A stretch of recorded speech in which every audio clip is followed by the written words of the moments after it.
మహాదేవుడును మన రక్షకుడునైన యేసుక్రీస్తు వారి నామములో శుభములు కలుగును గాక. నేటి వాక్య ధ్యానము సామెతల గ్రంథము 6వ అధ్యాయము 20 నుండి 24 వచనములకున్న వాక్య భాగం. నా కుమారుడా, నీ తండ్రి ఆజ్ఞను గైకొనుము, నీ తల్లి ఉపదేశమును త్రోసివేయకుము.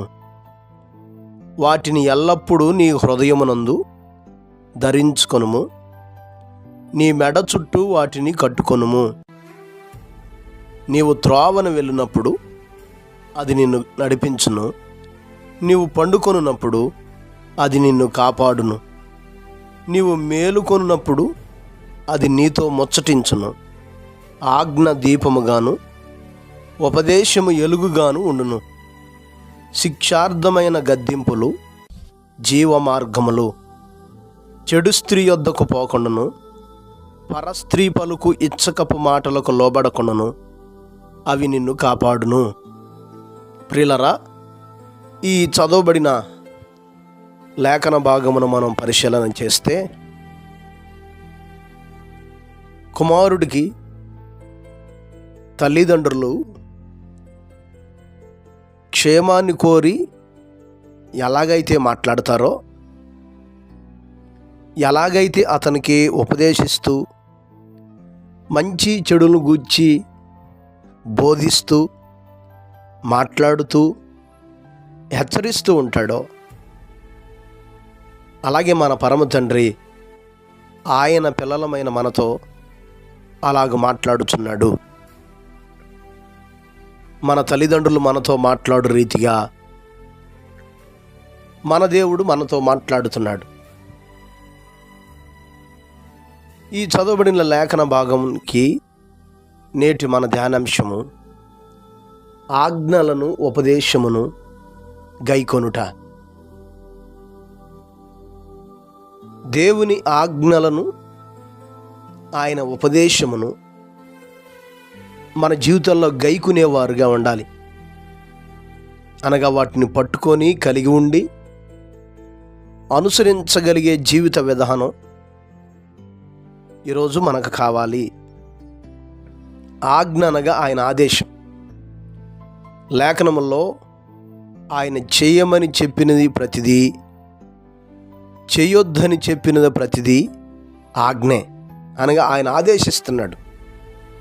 చెడుని చేయొద్దని, పాపం చేయొద్దని, కీడు చేయొద్దని, దుర్మార్గముగా నడుచుకొనవద్దని, లోకపరమైన వ్యామోహాల్లో జీవించొద్దని, భౌతికపరమైన వాటి మీద మనసు పెట్టుకోవద్దని చెబుతున్నాడు. అలాగే ప్రేమ కలిగి ఉండమని, దైవ సహవాసం చేయమని, ప్రార్థన చేయమని, మంచి ఫలములతో నిండుకొనమని, ఇతరులను ప్రేమించమని, ఇతరులకు సహాయం చేయమని చెప్పుచున్నటువంటి ఈ మాటలు ఇవన్నీ దేవుని ఆదేశాలు. ఆయన ఆజ్ఞలను మనం గైకొనాలి. అలాగే ఆయన ఉపదేశం అనగా మన మేలు కోరి, మన క్షేమం కోరి మనకు తెలియచేయబడే దైవ బోధన, మనకు బోధించబడే శ్రేయస్కరమైన మాటలు ఉపదేశం. దేవుని లేఖనాలను మనం పరిశీలన చేస్తే వాక్యమునకు పర్యాయ పదాలుగా చాలా పదాలు వాడబడ్డాయి. ముఖ్యంగా 119వ కీర్తన మనం చదువుతున్నప్పుడు ధర్మశాస్త్రమని, న్యాయ విధులని, కట్టడలని, ఆజ్ఞలని, శాసనములని, ఇలాగా చాలా పదాలు వాడబడ్డాయి. ఇవన్నీ దేవుని వాక్యమును సూచించే పదజాలమే. ఈరోజు దేవుని ఆజ్ఞలను, ఆయన ఉపదేశమును మనం గైకొనటం అంటే దేవుని వాక్యాన్ని మనం కలిగి ఉండాలి. సామెతల గ్రంథం దాదాపు మొదటి 8 అధ్యాయాల్లో తండ్రి తన కుమారుడితో మాట్లాడుతున్నటువంటి రీతిగా మన పరమ తండ్రి మనతో మాట్లాడుతున్నారు. మనందరం ఆయన ఆజ్ఞలను, ఆయన ఉపదేశమును గైకొనాలని, అనగా ఆయన వాక్యమును గైకునేవారుగా ఉండాలని మనతో మాట్లాడుతున్నారు. ఈ చదవబడినటువంటి వాక్య భాగంలో కూడా ఆయన ఆజ్ఞలను ఉపదేశమును గైకొనమని తెలియజేస్తున్నారు. ఆజ్ఞ దీపముగాను ఉపదేశం ఎలుగుగాను ఉంటుందంట. ఆయన ఆదేశించినవి మనం చేసినప్పుడు మనకు జ్ఞానోదయం కలుగుతుంది. ఆయన ఉపదేశాన్ని మనం అనుసరిస్తున్నప్పుడు ఎలుగుకరమైన భవిష్యత్తును మనం పొందుకుంటాం. ఈరోజు ఆయన ఆజ్ఞలకు లోబడకుండా ఆయన ఉపదేశమును గైకొననటువంటి వారి జీవితాలు అగమ్య గోచరంగా ఉంటాయి, అంధకారమయమైపోతాయి. కనుక మన జీవితాల్లో అలాగ ఉండకూడదని దేవుడు మన క్షేమం కోరి మనకు శ్రేష్టమైన ఆయన ఆజ్ఞలను ఉపదేశములను మనకు తెలియజేయుచున్నాడు. 7వ అధ్యాయం మొదటి 2 వచనాలు మనం చదివినా, నా కుమారుడా, నా మాటలను మనసును నుంచుకొనుము, నా ఆజ్ఞలను నీ యొద్ద దాచిపెట్టుకొనుము. నా ఆజ్ఞలను నీవు మనసును నుంచుకొని ఎడల నీ కనుపాప వలె నా ఉపదేశమును కాపాడిన ఎడల నీవు బ్రతుకుదువు అనే మాటను మనం చూస్తున్నాం. ఆయన ఆజ్ఞలను కలిగి ఉండాలని, భద్రం చేసుకొనాలని, ఆయన ఉపదేశమును గట్టిగా పట్టుకొని గైకొనాలి అనేటటువంటి మాటను తెలియజేయటం మనం చూస్తున్నాం.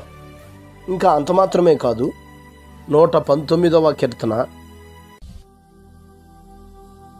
127, 128 వచ్చిన భాగాలు మనం చదివితే,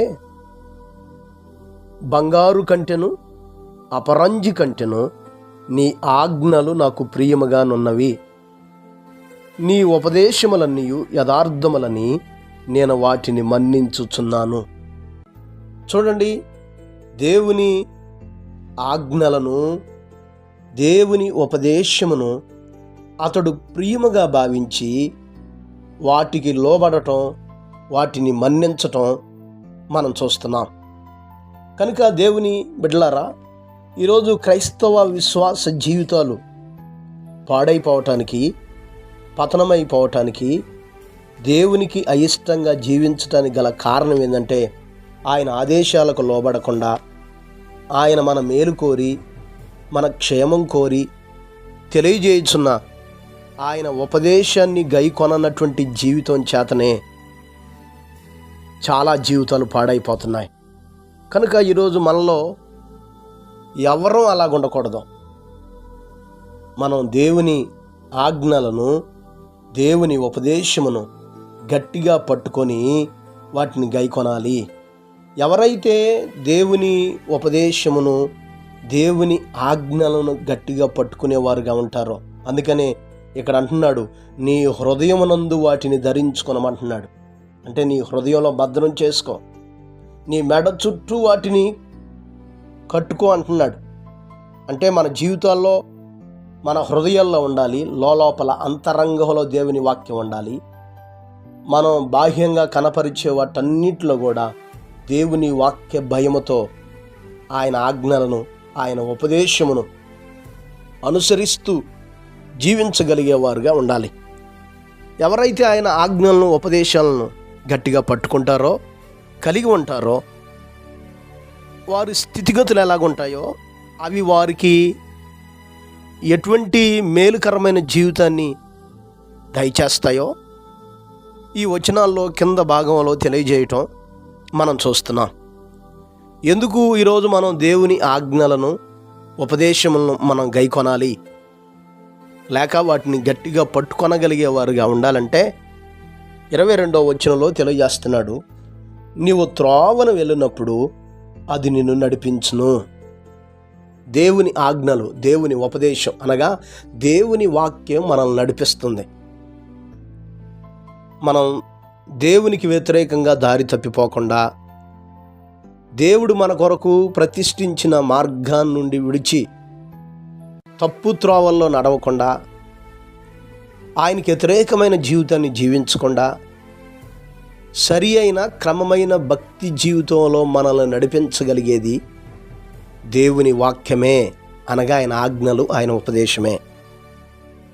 ఈ మాటలు మనం 119వ కీర్తనలో చాలా విషయాలు పరిశీలన చేయగలుగుతాం.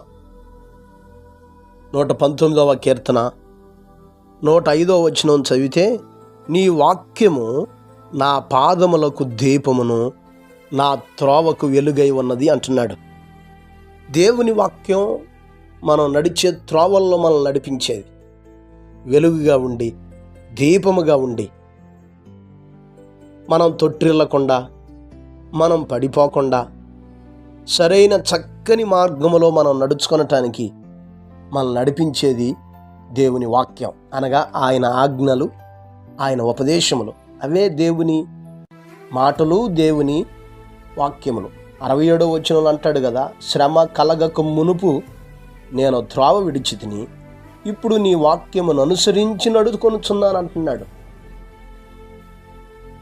మనం దారి తప్పుతున్నప్పుడు, మనం తొలగిపోతున్నప్పుడు, కాని మార్గాల్లో నడవటానికి మనం సిద్ధపడుతున్నప్పుడు దేవుని వాక్యం మనల్ని సరిచేసి నడిపించేది. దేవుని వాక్యమే క్రమాన్ని మనకు నేర్పించేది. దేవుని వాక్యమే అనగా ఆయన ఆజ్ఞలు, ఆయన ఉపదేశాలే మనల్ని క్రమపరిచి చక్కపరిచి దేవునికి అనుకూల మార్గంలో మనల్ని నడిపించేవి. అందుకనే నా జీవితాల్లో దేవుని ఆజ్ఞలను, దేవుని ఉపదేశములను మనం కలిగి ఉండాలి. అవి మనల్ని నడిపిస్తాయి. రెండవది ఏం తెలియజేస్తున్నాడంటే, నీవు పండుకొనున్నప్పుడు అది నిన్ను కాపాడతాయి. దేవుని ఆజ్ఞలు, దేవుని ఉపదేశములను గైకునేవారి జీవితాల్లో, వాటిని కలిగి ఉండేవారి జీవితాల్లో, అనగా వాక్యాన్ని అనుసరించే వారి జీవితాల్లో దేవుని వాక్యం వారిని కాపాడుతుంది.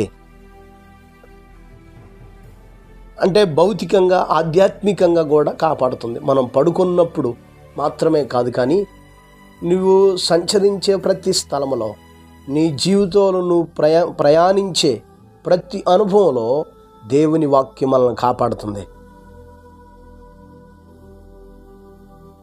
మనం పడుకుంటున్నప్పుడు ఒక భద్రత, ఒక క్షేమం, ఒక సౌఖ్యాన్ని అనుభవించగలుగుతున్నామంటే అది దేవుని వాక్యం ద్వారా కదా. ఆయన మనల్ని కాపాడుతున్నాడు కదా. దేవుని వాక్యం అనగా ఆయన ఉపదేశాలు, ఆయన ఆజ్ఞలు మనల్ని ఎలా కాపాడతాయంటే, దేవునికి వ్యతిరేకంగా మనం జీవించకుండా, ఆయనకి వ్యతిరేకమైన మార్గాల్లో ఉండకుండా, చెడు మార్గాల వైపు వెళ్ళకుండా, లోకపు వ్యామోహాల వైపు వెళ్ళకుండా, దేవుని వాక్యం మన హృదయాన్ని, మన మనసును, మన ఆలోచనలు కూడా సరిచేసి చక్కదిద్ది క్రమపరిచి మనల్ని కాపాడగలిగేది.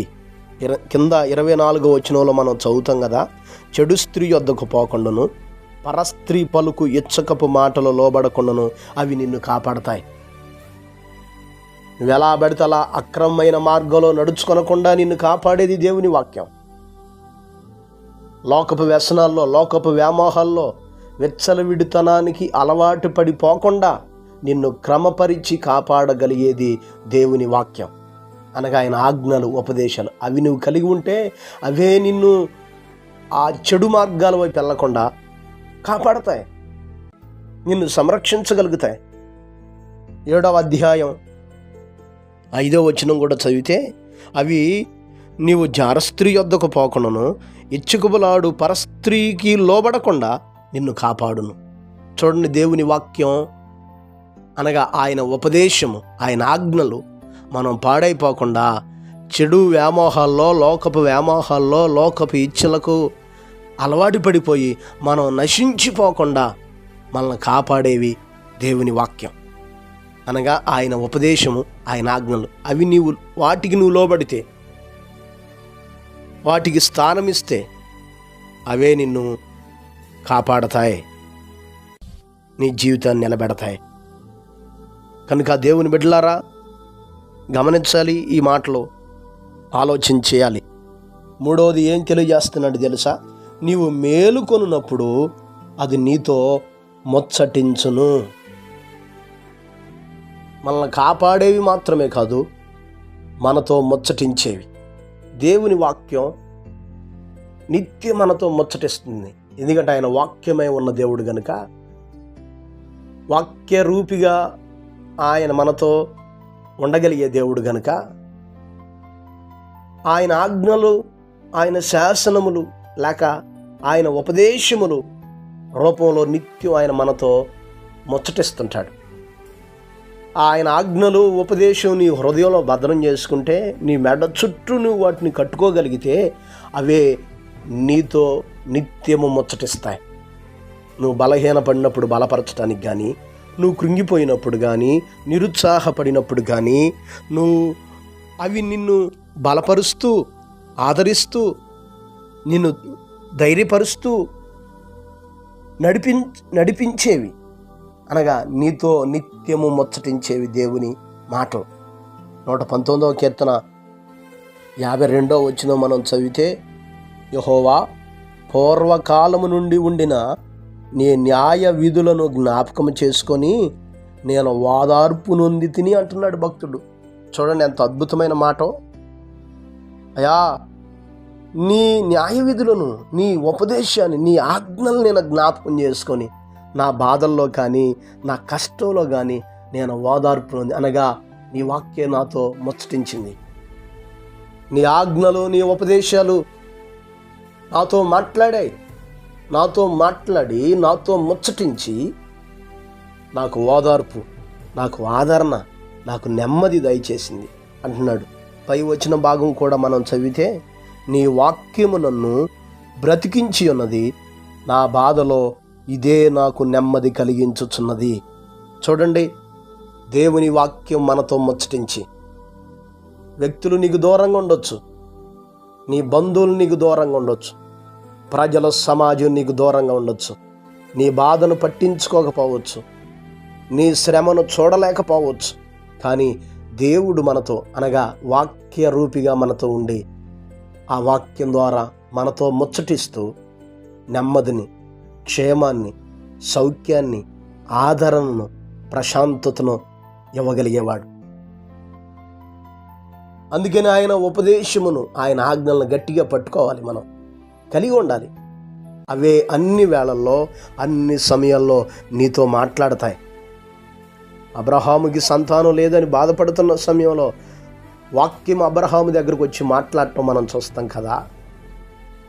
నీ బహుమానం అత్యధికమగునని. దేవుని బిడ్డలారా, వాక్యం అనగా ఆయన ఉపదేశాలు, ఆయన ఆజ్ఞలో ఎప్పుడు మనతో ముచ్చటించి మనల్ని ధైర్యపరిచేవి, మనకు నిరీక్షణ కలిగించేవి, మనకు ఓదార్పునిచ్చేవి, మనల్ని బలపరిచి స్థిరపరిచేవి. కనుక ఆయన ఆజ్ఞలను, ఆయన ఉపదేశాలను మనం మరవకూడదు, విడిచిపెట్టకూడదు. వాటిని గట్టిగా మనం పట్టుకొనగలిగినటువంటి వారుగా ఉండాలి. 4వది ఏం తెలియజేస్తున్నాడంటే 23వ వచనంలో, శిక్షార్థమైన గద్దింపులు జీవ మార్గములు. 4వది, దేవుని ఆజ్ఞలు, దేవుని ఉపదేశములు మనల్ని గద్దిస్తాయి. అనగా ఆయన వాక్యం మనల్ని గద్దిస్తుంది. మనం త్రోవ తప్పుతున్నప్పుడు, ఆయనకు దూరం అవుతున్నప్పుడు, ఆయన సహవాసాన్ని వేడుతున్నప్పుడు, నువ్వు నడిచే మార్గం మంచిది కాదనో, నువ్వు జీవించే విధానం బాగలేదనో, నీ ప్రవర్తన సరిగా లేదనో ఆయన ఆదేశిస్తుంటాడు. తన ఉపదేశాన్ని నీకు తెలియజేస్తుంటాడు. వాక్యం ద్వారా నిన్ను హెచ్చరిక చేస్తుంటాడు. కనుక దేవుని ఆజ్ఞలు, దేవుని ఉపదేశములు మనల్ని గద్దించేవి, మనల్ని హెచ్చరించేవి. ఎందుకు గద్దింపులంటే మనల్ని సరిచేయటానికి, సరైన మార్గంలో పెట్టడానికి. తన బిడ్డలు తప్పిపోతుంటే దేవుడు చూస్తూ ఊరుకుండేవాడు కాదు. మనం ఎనుదిరుగుట ద్వారా ఆయనకు సంతోషం ఉండదు. మనం ముందుకే వెళ్ళాలి. ఆయన మార్గంలో సహవాసం చేస్తూ నమ్మకస్తులుగా ఉండాలి. అందుకనే మనం తప్పిపోతున్నప్పుడు ఆ ఉపదేశం ద్వారా, ఆ ఆజ్ఞల ద్వారా మనల్ని సరిచేసి సరైన మార్గంలో సరైన జీవితాన్ని జీవించటానికి అవే మనల్ని గద్దిస్తాయి, మనల్ని హెచ్చరిక చేస్తాయి. ఎందుకంటే దేవుని వాక్యానికి అంత గొప్ప స్థితి ఉంది.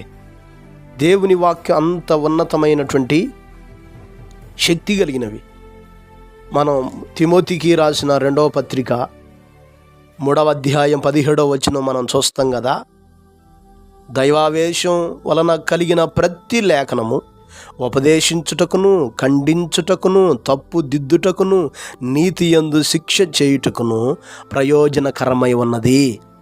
మనం తప్పిపోతున్నప్పుడు ఉపదేశం ద్వారా మనల్ని సరిచేయటానికి దేవుని వాక్యమే, ఖండించటానికి దేవుని వాక్యమే, బుద్ధి చెప్పటానికి దేవుని వాక్యమే, తప్పు దిద్దటానికి, నీతి యందు శిక్ష చేయటానికి కూడా ఉపయోగపడే దేవుని వాక్యమే. కనుక వాక్యం మనల్ని శిక్షిస్తుంది, గద్దిస్తుంది, సరిచేస్తుంది, తప్పుదిద్దుతుంది, సరైన మార్గంలో పెడతా ఉంది. అందుకనే ఆయన ఆజ్ఞలు, ఆయన ఉపదేశములు మన జీవితంలో మనం గట్టిగా పట్టుకోవాలి, వాటిని కలిగి ఉండాలి, వాటిని గైకొనటానికి సిద్ధపడాలి. 119వ కీర్తన 38వ వచనంలో కూడా ఎలాగంటాడు, నీవిచ్చిన వాక్యము మనుషులలో నీ భయాన్ని పుట్టించుచున్నది, నీ సేవకునికి దాన్ని స్థిరపరచుము.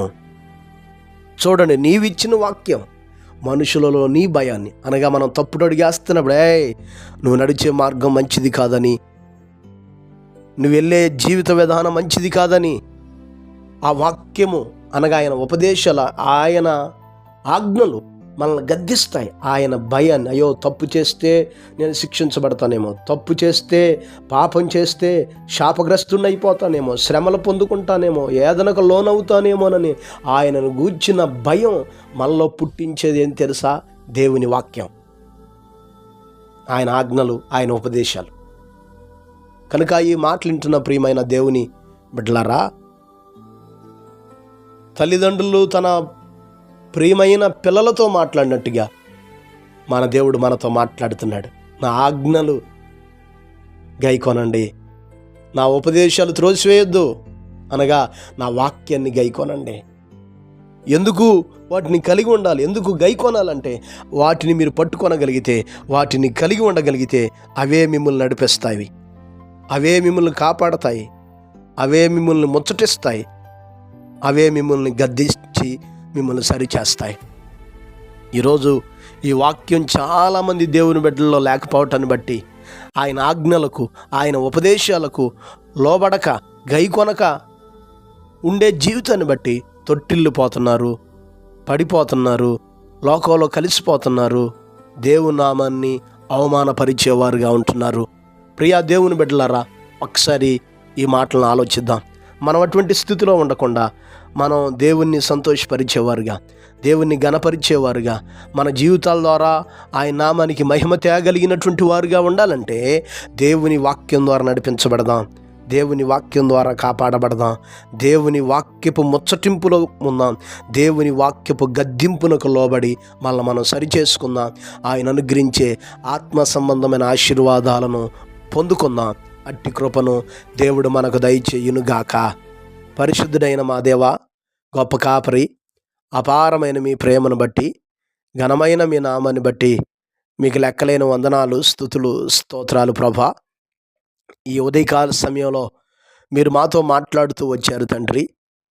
నాయనా, మీ వాక్యమును అనగా మీ ఆజ్ఞలను, మీ ఉపదేశములను మేము గట్టిగా పట్టుకొని గైకొనాలి అని మీరు మాతో మాట్లాడారయ్యా. ఎందుకు మేము పట్టుకోవాలో, ఎందుకు మేము గైకొనాలో మీరు మాతో మాట్లాడారు. అవి మేము కలిగి ఉంటే అవే మమ్మల్ని నడిపిస్తాయని, కాపాడతాయని, ముచ్చటిస్తాయని, గద్దించి సరిచేస్తాయని మీరు మాతో మాట్లాడారయ్యా. మా ప్రియులైన బిడ్డలందరినీ జ్ఞాపకం చేసుకోండి. మీ వాక్యాన్ని గైకోవటానికి, మీ వాక్యానికి లోబడటానికి తగిన సహాయం దయచేయండి తండ్రి. ఎవరు బలహీనులుగా ఉన్నారో బలపరచండి. ఇబ్బందులతో, వ్యాధుల సమస్యలతో, కష్టాల్లో నలిగిపోతున్నారో, కృంగిపోతున్నారో వారిని ధైర్యపరిచి లేవనెత్తి నడిపించండి తండ్రి. స్తోత్రాలయ్యా. ఎవరు ఏటి కొరకు కనిపెట్టుకుంటున్నారో తండ్రి అయా, వారు మీకు లోబడి వారు హృదయవాంఛలు తీర్చుకొనగలిగినటువంటి సహాయమును దయచేయమని ప్రార్థిస్తున్నా. ఈ రోజంతా మీ సన్నిధిని తోడుగా ఉంచి ఈ దిన దీవెనలు, ఆశీర్వాదాలు ప్రతి ఒక్కరికి నిండారులుగా దయచేయమని యేసు నామమున అడిగి వేడుకొనుచున్నాము తండ్రి. ఆమేన్. మన పరమ తండ్రి అయిన దేవుని ప్రేమయు, మన రక్షకుడైన యేసుక్రీస్తు ప్రభువారి యొక్క కృపయు, పరిశుద్ధాత్ముని నిత్య సహవాసము సదా మనందరికి తోడయ్యుండును గాక. ఆమేన్.